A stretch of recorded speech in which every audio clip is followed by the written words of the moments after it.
buenas noches, señoras, caballeros. Bienvenidos al último gato del año. Gato premium, último gato en general, porque está el final del año aquí a la vuelta de la esquina. ¿Y sabe usted cómo termina? Esto no se entera nadie en España. En Italia hay desde hace muchísimos años una especie de ocupas neofascistas que se llama Casa Pound. Pound, por Ezra Pound, el gran poeta. Bueno, esta gente tiene su mundo web, como todo el mundo. Y Facebook, por aquella cosa de la denuncia, del odio y no sé cuántos, les había cerrado. Bueno, pues han ganado en sede judicial ellos a Facebook, con el argumento de que en Italia todos los grupos políticos de cualquier signo tienen su apertura a redes sociales, todos tienen su libertad de expresión, la Constitución italiana les protege a todos y por tanto Facebook no es quien para decir quién puede en Italia tener página web y quién no. Es la primera vez que alguien plantea en sede judicial contra Facebook una denuncia formal por este tipo de cuestiones y que Facebook pierde. Con lo cual, ahora que tenemos aquí en España tanto vigilante neoinquisitorial, fundamentalmente del ala izquierda o izquierda extrema, ejerciendo de inquisidores, viene bien saberlo por si se encuentra usted en esa posición. Conviene saberlo. Don Julio Ariza, muy buenas noches. Buenísimas. Buenísimas porque se acaba, estamos ya, en fin, hinchados de turrón. Sí, esto de Facebook, Facebook me recuerda que estamos en un mundo en el que, fíjate, que el gobierno de los Estados Unidos acaba de otorgar un contrato de 10.000 millones de dólares a Microsoft. Estaba a punto de dárselo a Jeff Bezos, a Amazon, sí. Pero la enemistad ya tradicional entre Donald Trump y Bezos ha hecho que el gobierno haya subcontratado, que es lo que ha hecho, los servidores a la gente de Microsoft. Estamos hablando, para que se hagan una idea, nuestros espectadores, de lo siguiente. Si todo el mundo consume 100 de electricidad, todo el mundo, el consumo de todo el mundo es 100,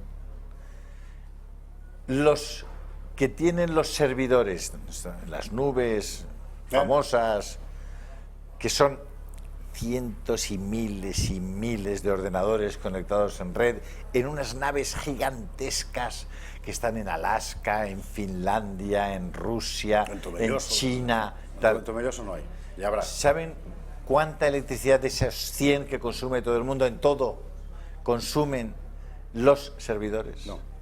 El 8%. Está bien, ¿eh? Porque hay que enfriarlos. Sí, claro.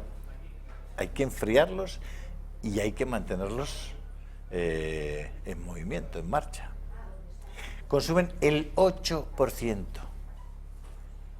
El gobierno de los Estados Unidos no es capaz de él mismo proveerse de ese servicio y debe subcontratarlo. Exactamente. Y hace un contrato de 10.000 millones de dólares que se lo entrega a Microsoft. Estamos hablando de una posibilidad de cálculo tan brutal, y esto conecta luego con el tema de la inteligencia artificial, que, insisto, consume el 8% de la electricidad que se consume en el mundo. Eso es. Al final también te da una idea de la enorme fragilidad, de cómo el mundo se fragiliza a medida que se sofistica.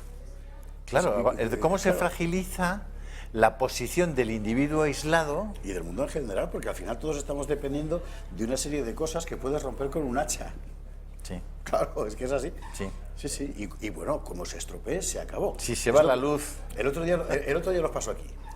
Me parece que fue el miércoles, que de repente hubo un problema informático y tal, 2 horas antes del programa, y como dependemos tanto de los aparatos. Si se nos va la luz, tenemos que coger usted y yo, irnos casa por casa a verles y contarles lo que queremos hacer. Es lo que decía Ernst Junger, decía, los aparatos técnicos son esclavos que se caracterizan por sus exigencias. Son tus instrumentos, pero como se pongan en el mal plan. Bueno, lo de la inteligencia artificial, por así llamarla, que decía antes aquí don Julio. 2 noticias que me ha pasado esta mañana un anónimo colaborador, simultáneamente. Uno, la mitad de la población... perdón que estoy llamándola por aquí, es que es pro de la red. Casi la mitad de la población mundial vive con menos de $5,50 al día. casi la mitad de la población mundial vive con menos de 5,50 dólares al día. Esos son 3.700 millones de personas. Exactamente. Información simultánea que dice: el número de líneas móviles supera por primera vez las 2 líneas por persona. Y en el mundo. Sí, y usuarios 5.000 millones. Es decir, si la mitad de la población mundial No están no en un tiene umbral de la dinero, pobreza.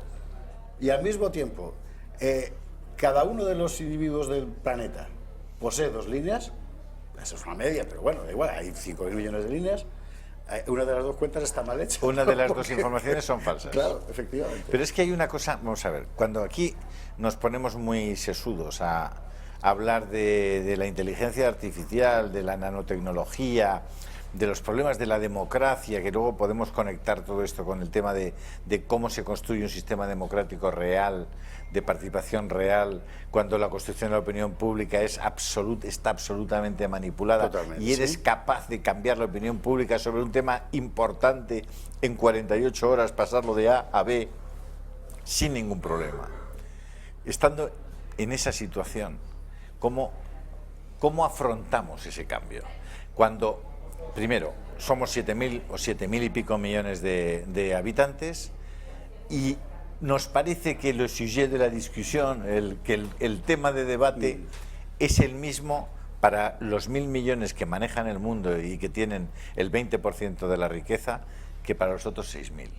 Es decir, ¿ustedes creen que el debate que podemos tener nosotros en esta mesa es el que pueden tener 1.400 millones de chinos que se encuentran en unos niveles, no, o de hindúes, o de brasileños, o de etíopes? ¿Ustedes creen que tienen el mismo tema de discusión? Ya, lo que pasa es que es lo que decía Fukuyama, frase inmortal, no muy afortunada, por cierto, pero que era de: ¿y a quién le importa lo que pasa en Burkina Faso? Claro, es que al final, efectivamente, el tema es que, por así decir, esta gente está fuera de la historia. ¿Pero qué está ocurriendo? Ahora es gente de carne y hueso, claro. Sí, sí, claro, pero ¿qué está ocurriendo, José Javier? Está ocurriendo que la distancia entre una parte de la humanidad y el resto cada vez es mayor. Probablemente sí. Y por tanto va a haber una disociación de intereses brutal que puede acabar convirtiendo eso en un problema muy grave de convivencia. A escala planetaria, quieres decir. Claro, claro. No te digo que no. Yo es que estoy viendo esa disociación ya no a escala planetaria, sino a escala de nuestras propias sociedades, de los que se supone que somos el porcentaje de los que movemos el mundo. Mira lo que está pasando en Francia, que es interesantísimo. O sea, todo el mundo está contra Macron. Tú vas preguntando por qué y cada uno te dice una cosa distinta. Es decir, realmente ha sido de las pensiones. Lo de las pensiones ha sido tocar 10 colectivos que representaban un porcentaje mínimo de la población activa francesa, pero ha sido el detonante, por así decir, para que todo el mundo se eche a la calle, cada uno de su padre y de su madre, con reivindicaciones completamente distintas. ¿Qué es lo que hay? Sobre todo, malestar. Es decir, una cosa puramente emocional que tú sientes y que te está diciendo: Esto no va bien. Iba sociedad... a utilizar una frase un poquito más arrastrada. Mira las elecciones británicas, que son interesantísimas, porque el voto, se han hecho muchas lecturas, digamos, estupendas, de las del porcentaje de rectores mundiales que decía antes Julio, ¿no? Es que los cálculos económicos... No, al final ¿sabes lo que veo? Cuando hablas con gente normal de calle, que hay 2 generaciones que te están diciendo: o sea, y para esta mierda llevamos currando 40 años. Ya.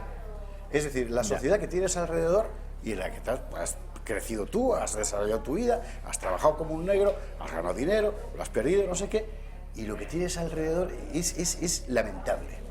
Bueno, Y ese ahí malestar el proceso que puede acabar aconteciendo es que la gente se dé cuenta de que está formando parte de la construcción de una opinión pública tan volátil que hace que su propia condición de constructor de opinión pública sea inerme, sea inútil, y que por tanto se rebele también frente a esa situación y decida ser una parte de la construcción de la opinión pública en libertad, de verdad. Yo sé dónde quiere ir ya, o sea, es que vamos... ¿Sí o no? Bueno, sí, vamos al club de amigos, claro. No.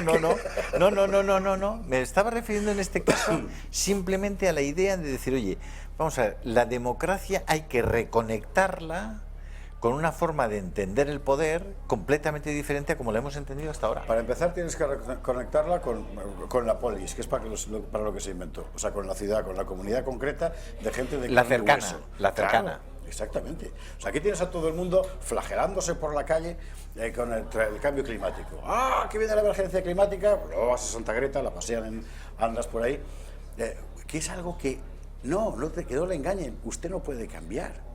Esas decisiones solo las puede tomar gente que manda mucho más que un presidente de gobierno. Por tanto, gente a la que tú no puedes elegir, de ni acuerdo, tocar, de acuerdo. ni nada. Tú no la puedes cambiar, pero cuando la gente ve que se hace una cumbre sobre el cambio climático, que es capaz de atraer a 180 países del mundo, a embajadores de todas las partes, tal, puede preguntarse, oiga, eso es algo que puede ocurrir, el cambio climático, que tiene visos de que puede tener realidad. Pero ¿dónde están las cumbres mundiales por la pobreza? Tú es que no ves las noticias de las dos. ¿Dónde están las cumbres mundiales por la violación de los derechos humanos en el mundo? ¿Cómo no se convoca inmediatamente una cumbre mundial para abordar el hambre en el mundo? Pues para porque todo, la Julio, desprotección de los niños. ¿Ves? Todo eso no existe. Sí todo existe. eso no todo es... eso es causa, consecuencia del cambio climático. Y tienes programas de la televisión pública que pagamos todos, como concretamente es Informativo de la 2, en tiempos de Lorenzo Milá Glorioso, hoy otra cosa, que durante media hora te está explicando que los problemas fundamentales del mundo son dos. La emergencia, ya no es cambio, es la emergencia climática y la violencia de género, de los cuales se derivan todos los demás. ¿Que hay pobreza en el mundo? Cambio climático. ¿Que hay inmigración? Cambio climático. ¿Que los niños sufren? Violencia de género, etcétera. Con lo cual todo queda reconducido al final hacia dos únicas causas verdaderas. Y además modulado en un tono tan emocional que es imposible oponer una resistencia racional sin sentirte culpable, claro. Porque, amigo, ¿no seré yo un pecador también? Pero tendremos que ponernos a pensar, José Javier, en algún momento, cómo debe ser la participación política en el futuro, cómo deben ser las relaciones del poder con el auténtico poder, que son esas grandísimas corporaciones capaces de lograr la propia voluntad de un gobierno como el de los Estados Unidos. Me alegro de que me guste esta pregunta. ¿Cómo podemos afrontar eso? O sea, ¿cómo se afrontan las relaciones de un individuo que pretende ser libre, que pretende construir su propio futuro participando en la toma de decisión política frente a Microsoft, frente a Zuckerberg, frente a Facebook, frente a Apple, frente al propio Amazon, a Jeff Bezos? O sea, ¿cómo rayos reconectamos el poder? ¿Y dónde va a estar el auténtico poder? ¿El auténtico poder va a estar en el gobierno de los Estados Unidos elegido por los americanos o ya no está allí? Hace mucho tiempo claro que no está allí. Está en el tipo que ha decidido en Bruselas que nuestras naranjas a partir de ahora no sean valencianas sino surafricanas. Decisión que a nadie nos ha consultado. Claro, son decisiones que se toman en una escala tan lejos de la capacidad de decisión del ciudadano, por eso decía lo de la polis, que sencillamente la democracia se acabó. Por eso al final la cuestión del Estado Nacional no es una cuestión de nacionalismo, es una cuestión de que, vamos a ver, para tener una vida libre, cosa que es muy complicada, ciertamente, necesitas que por lo menos el ámbito de decisión que se te permite, realmente tu decisión pinte algo. Porque fuera de eso, por eso hay tanta gente que se opone a la globalización, porque significa que tu capacidad real de decidir en la vida colectiva, si ya de por sí es pequeña, ahora sencillamente desaparece para siempre. Porque el fenómeno conceptualmente es muy parecido al del comunismo. Es muy parecido al comunismo, sí señor. Y es una igualación y una homogeneización social que impide completamente, bueno, de hecho, algunos nacionalismos que enraizan con las culturas populares, con las costumbres más arraigadas en las poblaciones, pueden ser y son o se ofrecen como una solución a eso. Claro. Entonces, el tema del poder yo creo que va a haber que va a haber que juntarse para pensar sobre eso. Es de eso que llaman los think tanks, ¿no? Es decir, yo ¿qué prefiero? Ser gobernado por una élite que además es corrupta desde el punto de vista de que pretende acaparar todo el poder sin medida y sin límites y sin códigos previos, y construir una aparente democracia que es falsa completamente, porque en la práctica yo no puedo participar de verdad en la decisión política. Dile a Zuckerberg que deje de molestar, que está conectado al teléfono Zuckerberg, vale ya, para de llamar a ya Julio, vale Zuckerberg. Y entonces, o reconecto con una forma de entender el poder que haga que tengamos gobernantes que lo que tengan sea un enorme respeto por la dignidad esencial del hombre, que reconozcan la natural dignidad del ser humano, que la respeten y que por tanto los códigos para ejercer el poder conecten de nuevo con esa realidad. Y con la primera obligación del gobernante, que es garantizar la supervivencia de la comunidad que le ha elegido para gobernar. Cosa que ahora mismo está completamente desaparecida del horizonte de nuestros políticos en general, que es una cosa asombrosa. Es decir, los españoles eligen a una élite autocooptada, ¿verdad?, para que gobierne, con el horizonte clarísimo de destruir la comunidad que les ha elegido. Hombre, nos estamos volviendo locos. Y a todo el mundo le parece normal, sencillamente porque ha desaparecido ese horizonte de la polis, es decir, de la comunidad de referencia, aquello en lo que tú realmente puedes contar. Por cierto, ya que arribo yo las con mi sardina, que esto debería llevar a muchos liberales odiernos, o sea, de hoy, a replantearse exactamente qué entienden por liberalismo, porque ya no estamos en el siglo XVIII, las cosas han cambiado. Y la limitación del poder, que es una cosa imprescindible, si al final en lo que termina es que tú limitas el poder de los políticos para entregárselo a alguien cuyo poder no puedes limitar, como está ocurriendo ahora con los Benzos y las compañías, y toda esta gente, pues has hecho un pan con unas tortas. Bueno, es que toda la teoría del Estado a partir del siglo XIX y específicamente lo que hace referencia al Estado de Derecho, que consiste en asumir la división de poderes. Claro. Y de que haya un poder ejecutivo, un poder legislativo y un poder judicial que sean independientes. Y que se controlen entre sí. Y que se controlen unos a otros. Bueno, eso hoy no existe. Al revés, claro. No existe. Con lo cual, ¿de qué Estado de Derecho estamos hablando? Bueno, sí que existe, pero se ha corrompido de tal forma que en realidad todos terminan colgando al mismo tiempo de un poder que está por encima y que ninguno vemos. Porque el conglomerado, o sea, lo que hemos visto en España en estos últimos años sobre las colusiones que se llama del conglomerado de poder judicial con el poder mediático, con el poder financiero y tal, hombre, es que canta tanto que, bueno, en aras de la convivencia y para no crispar como te dicen, pues a veces te lo callas, pero hay veces que no puedes más, de verdad. En fin, bueno, pues vamos a ver, mi idea era dedicar este último gato del año a resumir un poco lo que había pasado en el año, ya ve usted que no, o sí, porque en realidad todo esto es lo que pasa por debajo de la información. Hombre, esto es lo verdaderamente importante. Claro. Esto es lo que ha pasado. Es lo que y lo que sigue pasando, y lo que de verdad influye en lo que vemos. O sea, ¿qué puede tener en la cabeza una ministra de Educación para decir que la libertad de elección no forma parte de la libertad de enseñanza? ¿Qué puede tener? O sea, usted prescinda por un instante de lo mal que le cae a la señora Celaá. ¿Y qué tiene en la cabecita? Y hágase la pregunta objetiva, neutra, sin ningún tipo de acritud personal. O sea, ¿cómo puede haber llegado a esa conclusión esa mujer? Porque con toda seguridad es sincera en lo que dice. Y con toda seguridad además lo dice pensando que está en lo correcto.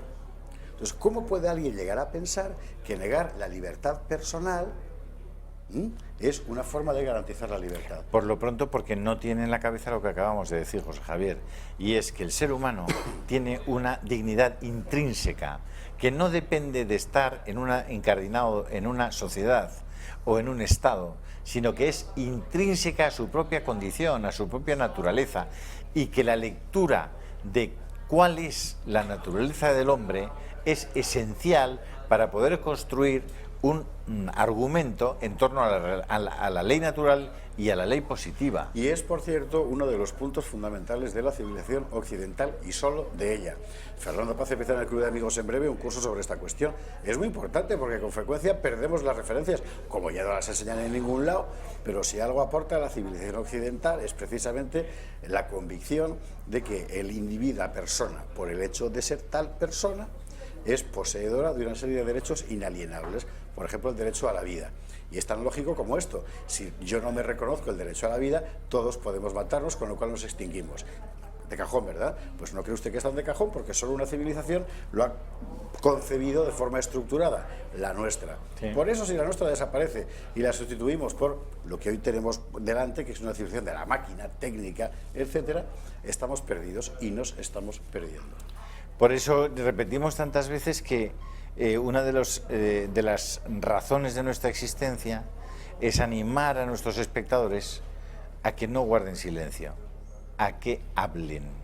O sea, cuando tú crees de verdad algo, tienes que actuar en consecuencia. Si tú crees de verdad que en el seno de una señora lo que hay es un ser humano que está creciendo y sabes que alguien va a matarlo, imagínate esa misma situación con alguien que está aquí al lado. Y yo intento, se sabe que yo voy a intentar matar a José Javier, o que José Javier intenta matarme a mí. Alguien vendrá inmediatamente y te parará, te bloqueará para que eso no pueda ocurrir. Bueno, evidentemente, si alguien cree en serio todo eso que estamos diciendo, hará todo lo humanamente posible para que ese ser humano no muera. ¿La realidad cuál es? La realidad es que nadie está en esa situación, nadie está en esa condición. Ahora usted pregúntese qué puede tener en la cabeza una diputada de Más Madrid en la Asamblea madrileña, médico anestesista de profesión, cuando dice que el hecho de que un feto tenga un latido no significa que esté vivo. Después de la publicidad se lo contamos, que de verdad para no creérselo. Hasta ahora mismo. Hasta ahora.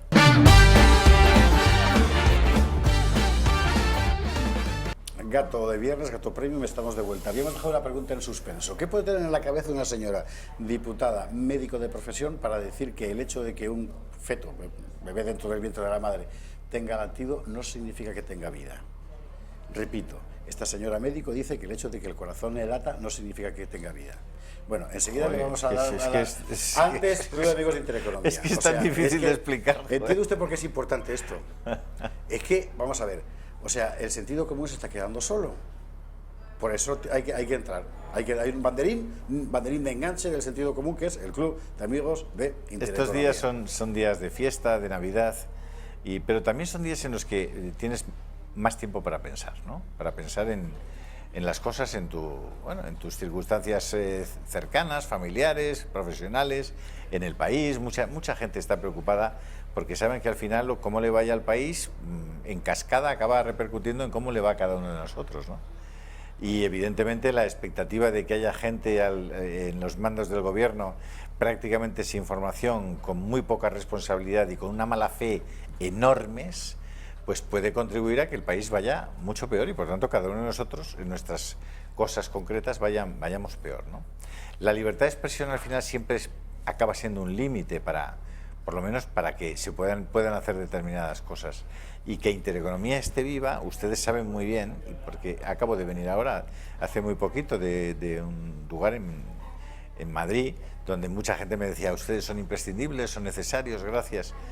Bueno, hagan ustedes estos días, hagan que seamos posibles, que Intereconomía sea posible en el año 2020, y si nos encontramos ahora cuando volvamos con miles de llamadas de ustedes para hacerse partícipes de este proyecto y para apoyar este proyecto con pequeñas aportaciones, la verdad es que habremos avanzado muchísimo. Si estos días pueden ir llamando a ese número de teléfono, en cuanto estas vacaciones pasen, van a recibir la llamada y van a poder suscribirse con nosotros y estar con nosotros en Intereconomía. Y yo se lo pido específicamente para estos días de Navidad y para estos días próximos días de Año Nuevo. Mira, ya tiene usted regalos, de estos regalos del amigo invisible que se hacen en las familias y tal, que además son de cantidades, en fin, discretas.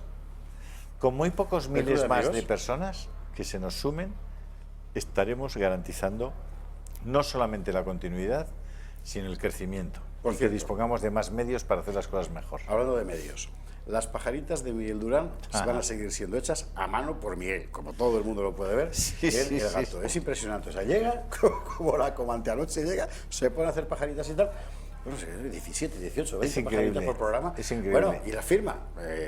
Así que usted tendrá su pajarita. No, por supuesto que a todas las personas que llamen durante todos estos días les vamos a enviar un libro de regalo cuando les enviemos nuestro carnet del Club de Amigos de Intereconomía. Sí, señor, y pajarita de Miguel Durán. La pregunta en la que estábamos antes, vamos a ver. O sea, ¿qué puede tener en la cabeza esta mujer? O sea, tú fíjate el grado de ceguera a la que te lleva el sectarismo ideológico, porque no es nada más que eso. O sea, esta mujer es médico, sabe perfectamente cuándo empieza una vida biológicamente y cuándo acaba, y sabe perfectamente lo que significa un latido. Bueno, entonces, ¿qué te puede empujar, sabiendo como sabes eso, desde un punto de vista objetivo, científico, neutro y tal, a decir que no, que eso no significa que esté vivo? O sea, ¿qué se ha fumado? Leía, me imagino que en lecturas y tal. Es tremendo, ¿eh? Es el relativismo, es la desconexión absoluta entre la realidad y lo que uno afirma y lo que uno dice, incluso lo que uno piensa. Las consecuencias pueden ser letales, y voy a una tercera cita que de estas últimas semanas, meses, que a mí me dejó asombrado cuando la leí porque no daba crédito, que es la actual presidenta del Senado. Lo hemos comentado varias veces, pero es que es para no creérselo. Actual presidenta del Senado, jueza, Pilar Llop, que en una entrevista en El País hace ahora un año decía que una democracia en la que media sociedad, es decir, los hombres, vierte violencia contra la otra media, es decir, las mujeres, no es una democracia. Esta señora está convencida de que tú sales a la calle y lo que tienes es a todos los hombres siendo violentos con todas las mujeres. Pero eso no pasa.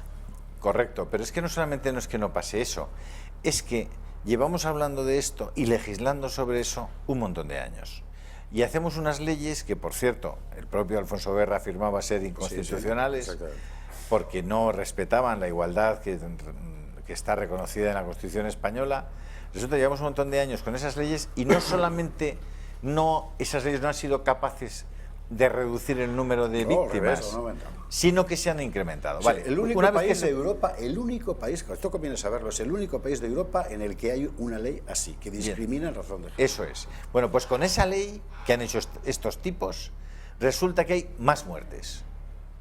Bueno, se hicieron unas leyes de tráfico, ustedes recuerdan, en la que se pusieron una serie de condiciones al tráfico rodado, de multas, de tal, de no sé qué. La realidad ha sido que la reducción de accidentes y la reducción de víctimas mortales de los años 2000 a hoy es espectacular. Sí.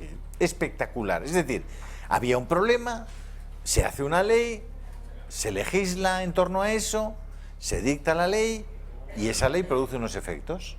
Entonces, todo el mundo reconoce que aquellas leyes fueron eficaces para resolver aquellos problemas. ¿Se hace lo mismo con la violencia de género?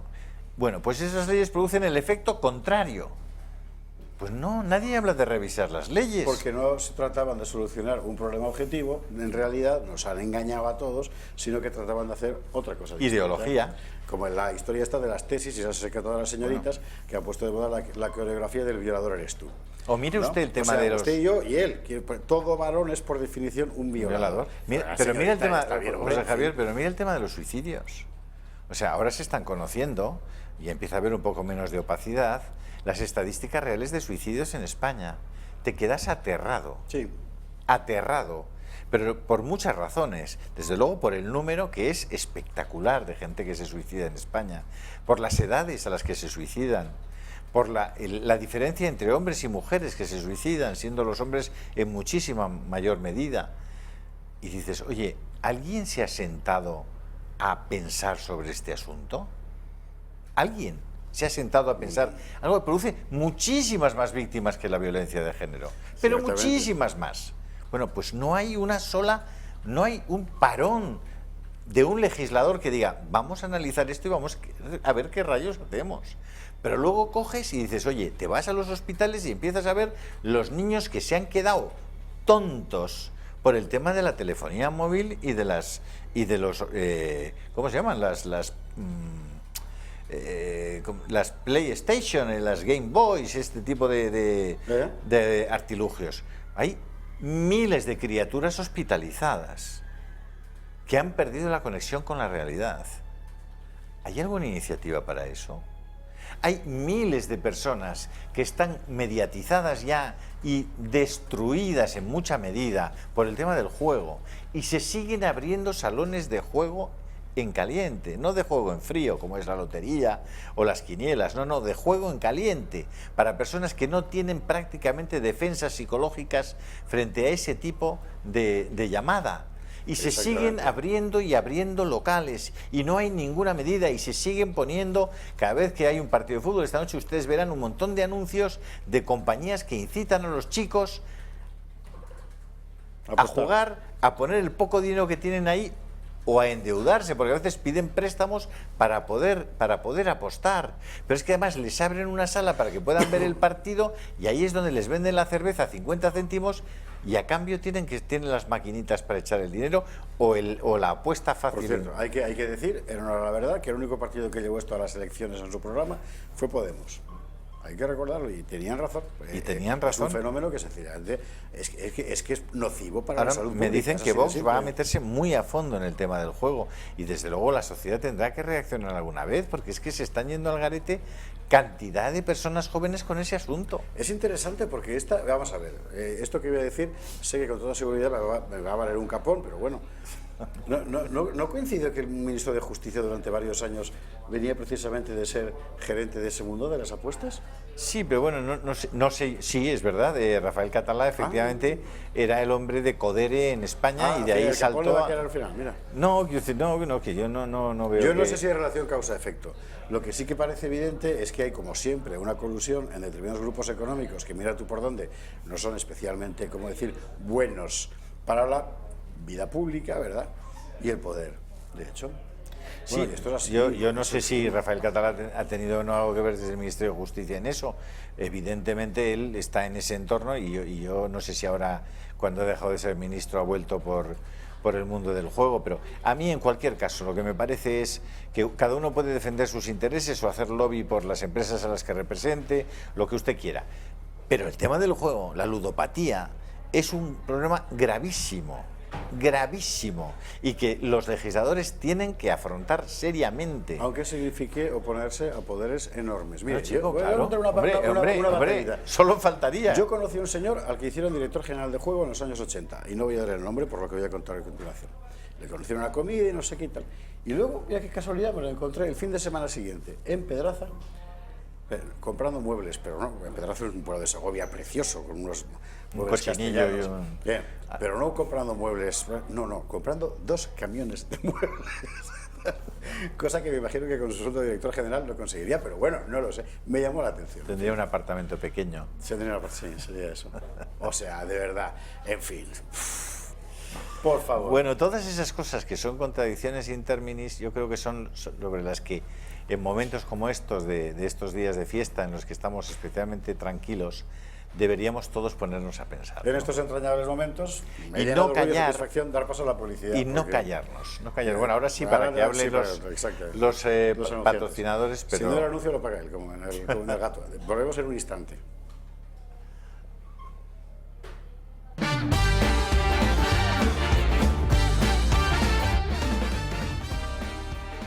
Está muy bien esto. Está fascinado, porque en este interín de la publi le acaban de mandar el menú del desayuno del Congreso de los Diputados. Si es que estos los políticos tienen que ser un poquito más finos. Hombre, pues sí. El otro día Vox hizo una cosa que no había hecho ningún partido en 35 años y que no ha sido objeto de enorme difusión, y es que invitó a todo el personal del Congreso de los Diputados, incluidas las personas que limpian, los ujieres, los bedeles, las personas de administración que están en el Congreso, les invitaron a un cóctel de Navidad.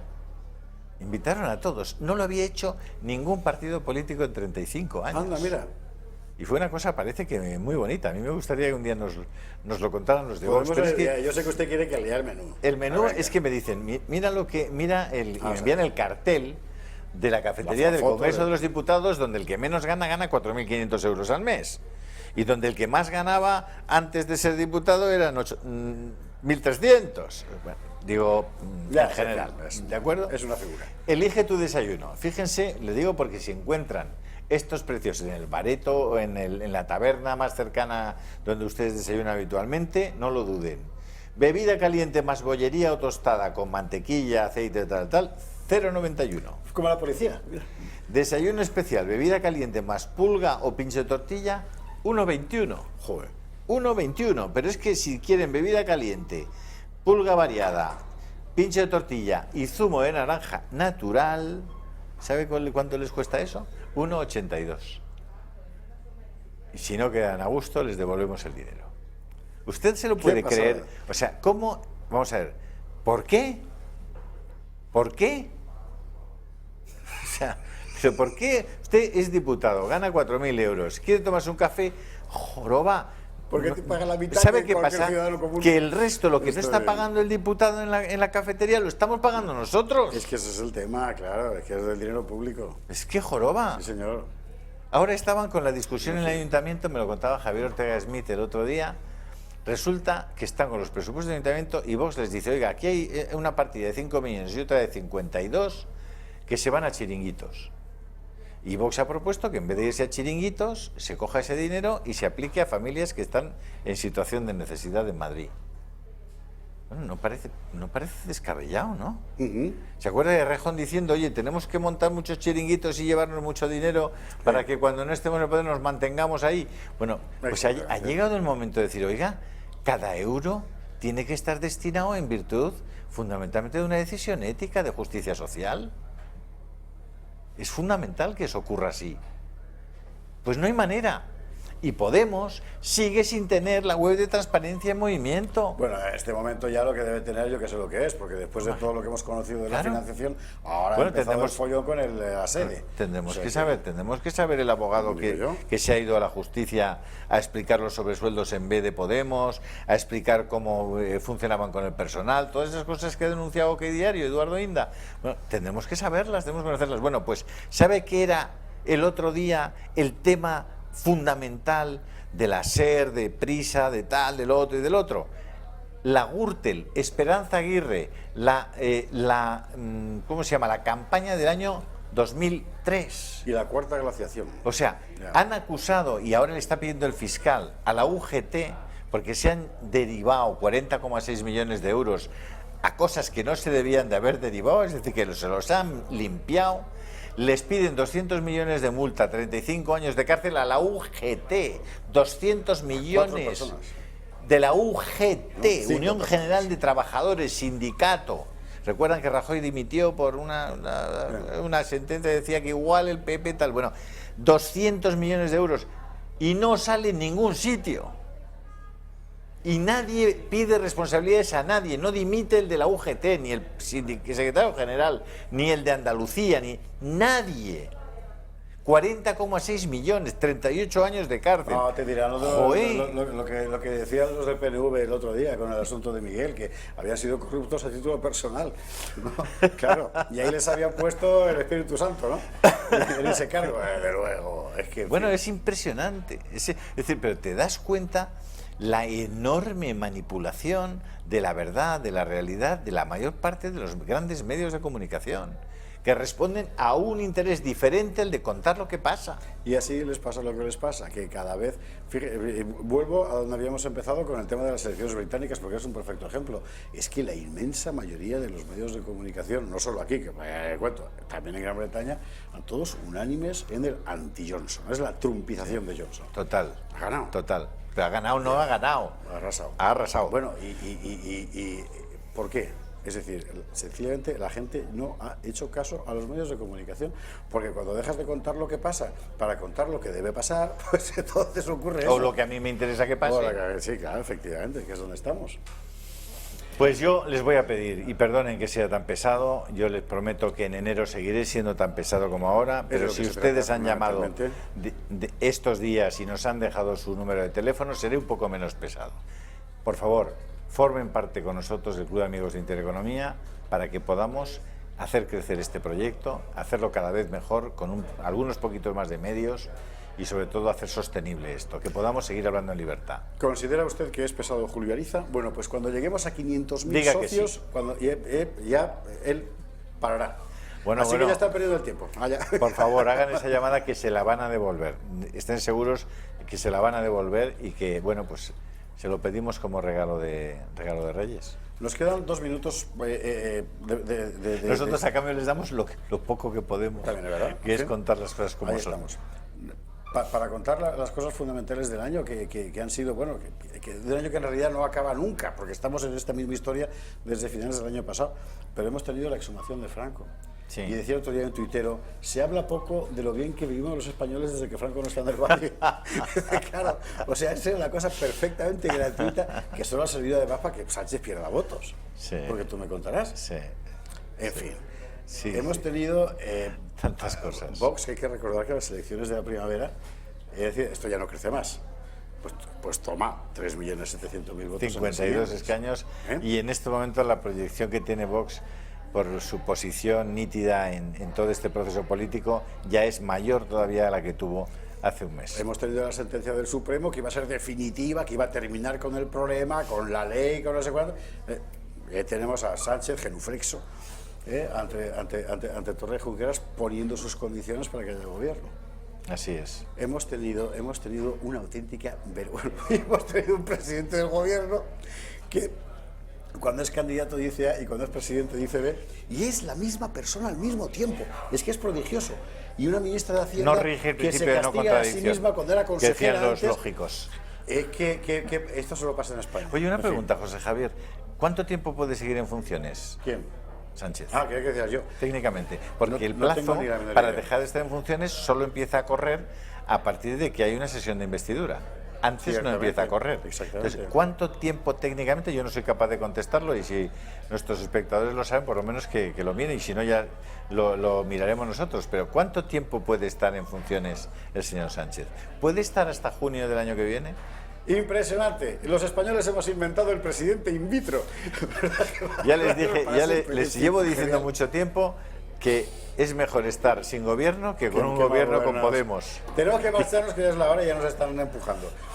Que tengan, si no nos vemos antes, porque cualquiera sabe con esto de la investidura, en fin, si no nos vemos antes, unas fiestas muy felices y una salida y entrada de año excepcional. Que lo Y será. que además vean el spot que les hemos preparado y que estamos emitiendo estos días de Navidad, porque la Navidad no es un invento del solsticio de invierno, sino que es la conmemoración del acontecimiento más importante que ha ocurrido en la historia de la humanidad y que durante 2000 años lo hemos celebrado para alegrarnos de que nos han puesto en otra dimensión como seres humanos, nos han convertido en hijos de Dios y que, por tanto, tenemos la posibilidad de tener una vida eterna y futura. Bueno, pues felices fiestas. Nos esa están es la echando. felicitación. Bueno, él sigue aquí hablando mientras señala. Esa es la felicitación que yo les quiero hacer, que piensen que la Navidad es el momento probablemente más maravilloso Feliz Navidad. que podemos vivir.